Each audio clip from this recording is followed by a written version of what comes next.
Assalomu alaykum, hurmatli kuzatuvchilar. Yana bitta navbatdagi xudo xolisa ishimizni boshladik. Ko'rib bitta baho berasizlar. Bu ijodimiz Farg'ona viloyati Beshariq tumani Yakatov MFSida boshladik. Xudo xolisa inshaalloh bugun 1-iyun bolalar kuni. Xudo xolisa mana shu holatda yetkazib oldik. Ikkita qozon, bitta tandir, 2,5 metrcha рабочий stol tushyapti. 80 talik bilan 30 talik qilib beryapmiz. Qoraga qizil tillar videogalari ham rasmlarni ko'rsatdik. Shu ma'qul keldi. Bizni kuzatishda davom etinglar do'stlar. Obuna bo'lmaganlar obuna bo'lib kuzatamiz, qo'llab-quvvatlab turamiz o'rtoqlar.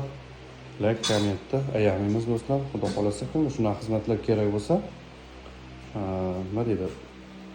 Nomerlarimizni qo'yamiz, aloqaga chiqsalaring, xudo xolasa. Sizlarga ham bundan chiroyli qilib beramiz. Ichki sxemalarni xudo xolasa ertaga boshlaymiz. Bugun inshaalloh qurbimiz yetgancha oldi qismini tugatib olsak, ertaga xudo xolasa ichki qismlarni boshlaymiz. E'tiborlaringiz uchun rahmat do'stlar. Ko'ringlar, nazaringlar.